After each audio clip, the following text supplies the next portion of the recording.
Hey guys, welcome back. Today I'm going to be talking all about what you need to know while you're hiking the Manistee River Trail.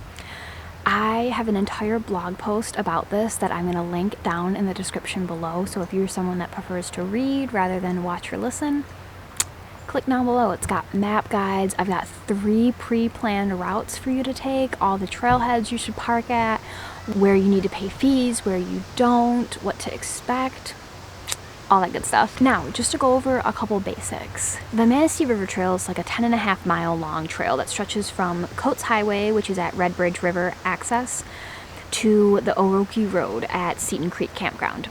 There's about 1,000 feet of elevation change that you'll find on this trail, and this trail can be made into a loop that's commonly named the Manistee River Loop. This connects over to the North Country Trail. The loop is a total of 19 miles, and there's about 2,000 feet of elevation change.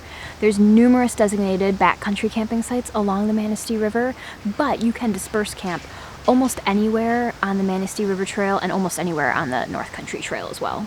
There are numerous trailheads that you can start at while hiking the Manistee River Trail or doing the entire loop. The Marilla Trailhead is a great one on the north end along with Seton Creek Campground.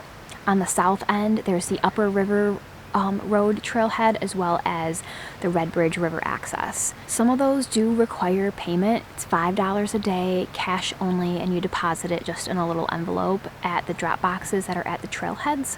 Now, the Seton Creek Campground Trailhead and the Marilla Trailhead are not located directly on the North Country Trail or on the Manistee River Trail. They are about a mile hike to get onto the trail, so adjust that for how long you're expecting to hike each day. Some of the more popular trailheads are Seton Creek Campground, as well as Red Bridge River access and the Upper River Road access. All very popular, all can be pretty packed during certain times of the year. If you're looking to just hike the Manistee River Trail, it's best if you can get 2 cars. Park one end at the south end and one end at the north end, either at Marilla Trailhead or Seton Creek Campground, and then at the south end, either at Red Bridge River Access or at the Upper River Road Access Trailhead.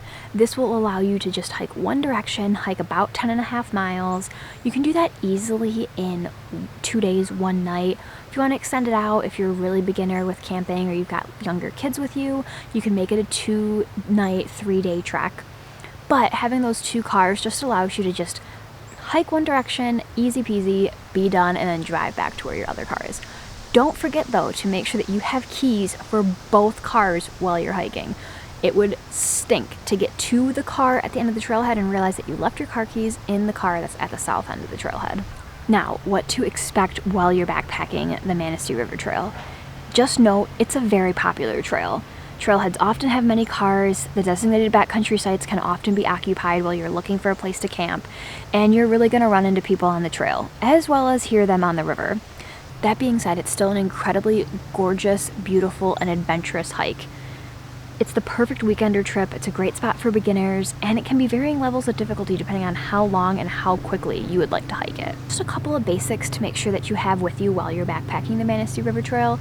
Some sort of shelter, a hammock, tent, something to stay safe during the evening hours and overnight. Bugs can be a little bit of an issue, so making sure that you've got a bug net for your hammock or your tent is nice and sealed off. Make sure that you've got a really nice pair of sturdy hiking boots. Manistee River Trail has a lot of elevation. It's pretty rooty at times, there's rocks. Very easy to twist an ankle, stub a toe. Make sure you've got a really nice pair of solid boots on your feet. For food, if you're planning on cooking meals, I would make sure that you have a backpacking stove. A lot of the designated backcountry camping spots do have fire pit rings, but like I mentioned previously, a lot of those designated backcountry sites can be occupied by the time you're looking for a campsite, so making sure that you've got some sort of way to heat up your food if you're going the cooking route for backpacking, I would just bring a backpacking stove. Also, make sure that you're bringing some sort of way to filter your water.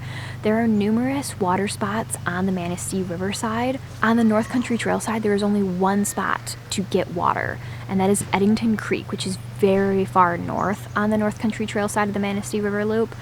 Only spot that you can get water on that North Country Trail side. So if you are backpacking on that North Country Trail side, make sure that you either start with full water bottles or fill up at Eddington Creek before you start your trek. Like I mentioned, In the description down below, I will have the link to my entire guide on the Manistee River Trail, and I highly suggest you click on it and look at the 3 pre-planned routes that I have. I've got 2 beginner routes as well as a more moderate advanced route. For the beginner route, it's 3 days, 2 nights, averaging about 6 to 7 miles a day for a total of 21 miles. That's the entire loop that you're going to be hiking. You'll start at the Seton Creek campground and hike west across the suspension bridge, continue to the North Country Trail, make sure you fill up at Edenton Creek, and then once you pass about Sheep Ranch Road, which is just a dirt road, find some place to camp on the North Country Trail side. Again, dispersed camping at this point on the trail is completely allowed. Make sure that you're camping at least 200 feet away from any other campers and away from water sources, which is not an issue where you're at on the North Country Trail side. On day 2, you'll continue south along the North Country Trail side, looping it down and around up to the Manistee River side. Once you reach the Aquila Creek area, fill up on water again and find a nice place to camp. You'll end your 3rd day hiking back up north, passing the suspension bridge on your left, and then you'll hike over to the Seton Creek campground.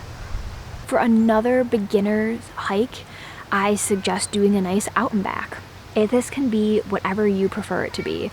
Mileage-wise, whether you want to hike 5 to 7 miles total or you're just looking for a quick 3 miles altogether, you're taking the kids out on the first time, this is your best way to do it. Park at any preferred trailhead that you'd like, whether that's Red Bridge River Access, Seton Creek Campground, Marilla Trailhead. Hike as far as you'd like out, find a good place to camp it down, and then you just simply hike back out the next morning. If you're trying to see the best views possible, you want a shot of the suspension bridge, I highly suggest parking at either the Marilla Trailhead, hiking down the North Country Trail up and east to the Manistee River Trail. You'll hit the suspension bridge pretty early, or parking at the Seton Creek campground, hiking west. You'll hit the suspension bridge pretty early, and then you can hike south on the Manistee River Trail and give you some really great river views. For a more moderate to advanced trek, you can do the entire loop in 2 days, 1 night. My sister and I did this last year. We were preparing to hike the Pictured Rocks entire length, 42.4 miles, and we wanted to see, let's just do the Manistee River Trail real quick and easy. It's the same elevation in the Manistee River Trail for 20 miles as it is for all 42 miles of Pictured Rocks. So we knew if we could handle the Manistee River Trail, we would be able to handle Pictured Rocks no problem. And that was true. Manistee River Trail was definitely more difficult than Pictured Rocks was. So for this moderate advanced loop, you'll start at the Marilla Trailhead, hike south on the North Country Trail all the way to the Red Bridge River Access. This is preferable while you're hiking the North Country Trail is to hike from north to south, because there is the steepest grade hill in the lower peninsula of Michigan on this trail. Hiking north to south allows you to go down this grade instead of going up the grade. Makes it a little bit easier. You'll hike all the way until you reach Aquila Creek. This is also designated camping spot number 9 on the Manistee River Trail. Great spot to grab a place to sleep for the night. Sleeping along Aquila Creek is so calming. The next day you'll wake up, you'll continue north on the Manistee River Trail, you'll pass over the suspension bridge and cross back over to the North Country Trail side. You'll hike up to the Marilla Trailhead, and then boom, you finished your 21-mile trek. I absolutely love the Manistee River Trail. I've done it twice now and I've hiked it numerous times. It is such a great trail. It's such a great backpacking loop to do in the state of Michigan. I can tell why it's such a popular trailhead, because it's really one of the best. So let me know in the comments below if you guys have hiked the Manistee River Trail, any other backpacking spots that you absolutely love in Michigan. Let me know any tips or tricks that you have while hiking this trail or other trails in the area. And let me know what backpacking loop trail I should do next. Thinking about Fife Lake and definitely Jordan River Valley. That's like the trifecta of Lower Peninsula backpacking loops. All right, I'll see you guys in the next one. Bye.